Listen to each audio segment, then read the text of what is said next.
There are some stories that get under your skin. They defy explanation, leaving behind a silence so deep, so unsettling, that all you can do is ask, why? This is one of those stories. A story that begins with 9 experienced hikers and ends in a question mark. Frozen in the snows of a mountain whose name in the local Mansi language means Mountain of the Dead. In the winter of 1959, a group of 10 university students and young engineers from the Ural Polytechnical Institute set out on an adventure. They were more than just students. They were expert skiers and seasoned hikers, all Grade 2 certified, just one step away from the highest certification in the Soviet Union. Their leader was 23-year-old Igor Dyatlov. Their goal was ambitious: to cross 300 kilometers of the unforgiving northern Ural Mountains and summit Mount Otorten. Kholat Syakhl, the Mountain of the Dead, was just a pass on their way. They were strong, they were skilled, and they were documenting their journey with diaries and cameras full of laughter and camaraderie. We know this because we have their records. We see their faces smiling in the photos, unaware they were skiing toward an ending that would become a global mystery. The last message from the group was sent on January 28th. They were supposed to send a telegram on February 12th upon completing their route, but it never came. At first, there was no panic. Delays in such extreme expeditions were common. But as the days turned into a week, and then 2, a dreadful silence settled in. A search was launched. Volunteer students and then the army began to scour the vast, empty wilderness. The landscape was a canvas of white, a place of profound silence, where the only sound was the crunch of snow underfoot and the howl of the wind. The kind of cold that steals your breath and freezes your words before you can speak them. On February 26th, the search party made the first discovery. It wasn't the hikers. It was their tent, half buried in snow on the slope of Kholat Syakhl. And immediately, something was terribly wrong. The tent, their only shelter against the lethal minus 30 degrees Celsius temperatures, had been sliced open. From the inside. It was as if something inside had made them so desperate to escape, they couldn't spare the seconds it would take to unzip the flap. What would make you do that?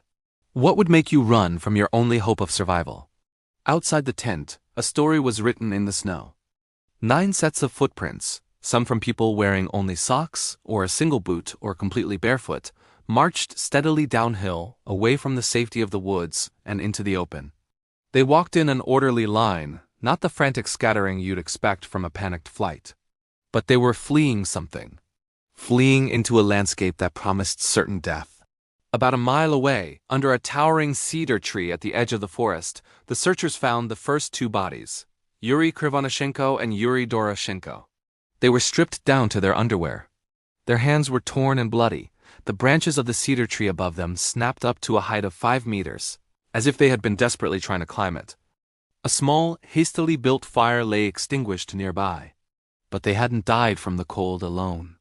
Their bodies were discovered with strange, impossible injuries. As the snows began to melt over the following months, the rest of the group was found. And this is where the mystery deepens into something truly nightmarish. The final 4 hikers were discovered in a ravine, buried under 4 meters of snow, more than 2 months after the initial discovery. They had suffered injuries that the lead investigator compared to the force of a car crash. Nikolai Thibault-Brignoles had a catastrophic skull fracture. Lyudmila Dubinina and Semyon Zolotaryov had their ribs crushed, shattered with a force so immense it was almost impossible to comprehend. And yet their bodies showed no external signs of trauma. No bruises. No cuts. It was as if an immense, invisible hand had simply squeezed the life out of them. Lyudmila was also found missing her tongue. As if that wasn't strange enough, some of their clothes tested positive for abnormal levels of radiation, and their skin was reported to have a bizarre, deep orange tan. So, what happened on that mountain? Logical theories were, of course, the first to be considered. The official conclusion at the time was a compelling natural force. Many point to an avalanche. But an avalanche doesn't explain why the tent was cut from the inside, or why the footprints show them walking, not running. It doesn't explain the massive internal injuries without any external signs of impact. Nor does it explain the radiation or the missing tongue. Could it have been a secret military weapons test? The strange lights and fireballs reported in the sky by other witnesses around the same time lend credence to this. But the government has always denied it, and the nature of the injuries doesn't match any known conventional weapon. This pushes us into stranger territory. Some researchers suggest infrasound low-frequency sound waves generated by wind patterns that can induce feelings of intense, irrational panic and dread in humans. Could a natural phenomenon have driven them mad with fear, causing them to flee their tent and succumb to the elements? It might explain the panic, but not the impossible injuries. This is where the old legends of the Mansi people resurface. The stories of strange spirits on the mountain, the very reason for its forbidding name, a place to be avoided. In the end, all we have are the chilling remnants of their final moments.